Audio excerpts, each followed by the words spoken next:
घुटनों में दर्द होने की वजह, किन चीज़ों की वजह से यह दर्द स्टार्ट होती है? क्या यह दर्द उम्र के ख़ास हिस्से में जाके ही स्टार्ट होती है? ज़रूरी नहीं है। हम लोगों को बहुत बड़ी गलतफहमी होती है कि कुछ बीमारियां या पेन्स हमें उम्र के ख़ास हिस्से में जाके ही स्टार्ट होंगी और हम इसी वजह से लापरवाही की ज़िंदगी गुजार देते हैं। कुछ ऐसे साइंस हैं जिनकी वजह से आप खुद पता लगा सकते हैं कि आपको इन फ्यूचर घुटने की दर्द, नी पेन स्टार्ट होने वाली है या नहीं। जैसे कि कुछ लोग ज़्यादा देर तक जब बैठे रहते हैं, उसके बाद जब खड़े होते हैं तो उनके घुटने में, नी में एक हल्की सी पेन स्टार्ट होती है। या फिर जब आप सीढ़ियाँ चढ़ रहे हो तो कभी कभी आपके घुटने में हल्की सी पेन महसूस होती है। या फिर आप काफ़ी देर तक बैठे हो और जब खड़े होने लगे तब आपको हल्की सी दर्द आपके घुटने में महसूस हो। या फिर आप कभी नोट करें, आप जब चौंकड़ी मार के ज़मीन में बैठकर खाना खाते हैं और जब उठने लगते हैं तो कभी कभी शदीद किस्म की पेन आपकी टांग में या घुटने में स्टार्ट हो जाती है। अब आपको बताता हूं कि ये घुटने की पेन किस वजह से स्टार्ट होती है, जो कि एक इंतहाई खतरनाक बात है। अगर आप इन चीज़ों पर काबू पा लेते हैं तो इन फ्यूचर आप घुटने की पेन से बच सकते हैं। नंबर 1, खुराक का अच्छा होना बहुत ज़रूरी है, क्योंकि खुराक ही एक ऐसी चीज़ है जो कि आपको चलाती है और खुराक ही एक ऐसी चीज़ है जो कि आपको बैठाती है।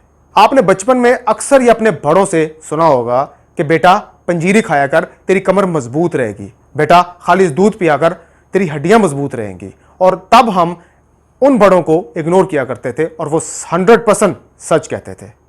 नंबर 2, जब हम टीवी देख रहे होते हैं बड़ी देर तक या किसी के साथ फोन पर लंबी गुफ्तगू कर रहे होते हैं तो हम कुर्सी के बजाय सोफे पर टांगे ऊंची करके बैठ जाते हैं। और जब हम सोफे पर टांगे ऊंची करके बैठ जाते हैं तो हमारी पूरी बॉडी आउट ऑफ बैलेंस होती है, जिसकी वजह से खाली घुटने में नहीं आपकी कमर में भी दर्द निकल सकती है। हमें कुर्सी का इस्तेमाल ज्यादा करना चाहिए बैठने के लिए, क्योंकि उस पर आपके पैर जमीन में लग रहे होते हैं और आपकी पूरी बॉडी सही तरीके से बैलेंस में होती है। अल्लाह ने हमारी बॉडी को बड़ा बैलेंस बनाया है।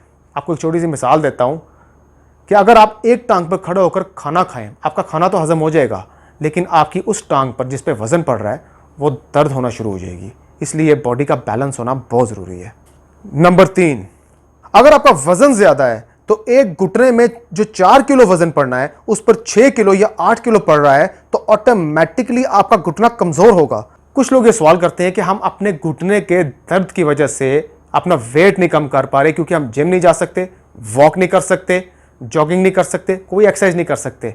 तो ऐसे लोगों को मैं बताता हूं कि आप जिम से नहीं, वॉक से नहीं, जॉगिंग से नहीं, आप अपनी डाइट कंट्रोल करके अपना वेट को कंट्रोल में करें। तो इससे यह भी पता लगा कि वेट कंट्रोल करना कितना ज़रूरी है। आज मैं आपको ऐसी एक्सरसाइज के बारे में बता रहा हूं जो कि इन फ्यूचर आपके घुटने के दर्द को रोक सकती है, और जिनको घुटने का दर्द स्टार्ट हो गया है अगर वो भी इसको परफॉर्म करें तो उनके घुटने का दर्द खत्म हो जाएगा। आज मैं आपको 4 ऐसी एक्सरसाइज बताने वाला हूं जिससे आपकी नी स्ट्रांग होती है।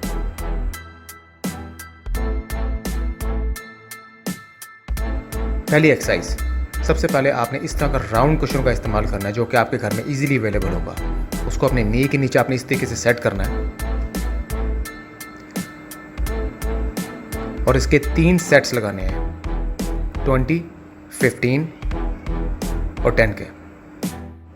दूसरी एक्सरसाइज, सबसे पहले आपने ज़मीन में सीधा लेट जाना है, फिर अपनी राइट टांग को बेंड करके लेफ्ट को स्ट्रेट करके ये एक्सरसाइज करनी है। इसके आपने 10 रैप्स लगाने हैं, मैक्सिमम 10 रैप्स।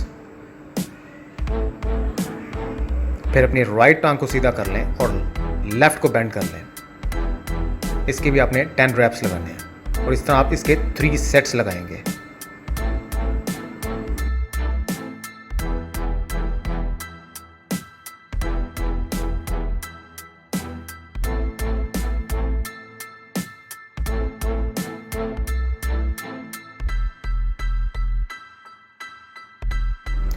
तीसरी एक्सरसाइज, आपने घर में कोई भी चेयर ले लें, उस पर इस पोजीशन से बैठ के अपनी टांग को ऊपर की तरफ मूव करना है।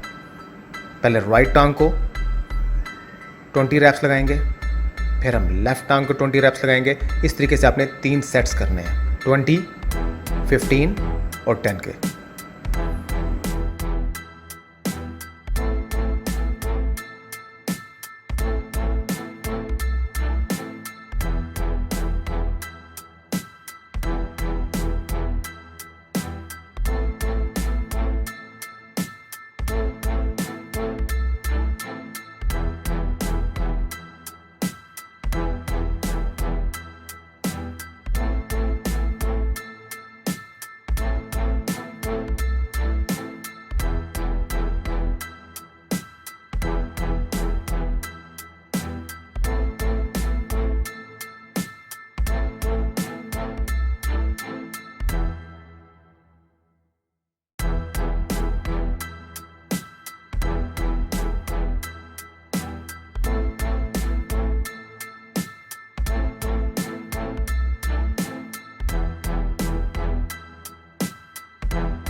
चौथी एक्सरसाइज जो कि आपके घुटने के लिए बहुत इफेक्टिव है, आप इस पोजीशन से खड़े होंगे और नीचे की तरफ जाएंगे, लेकिन आप पूरा ज़मीन को टच नहीं करेंगे, आप हाफ जाएंगे।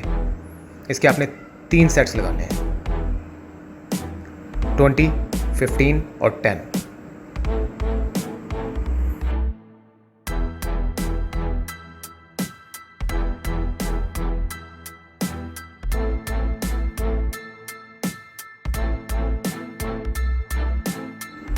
आज के लिए इतना ही। अल्लाह हाफिज़।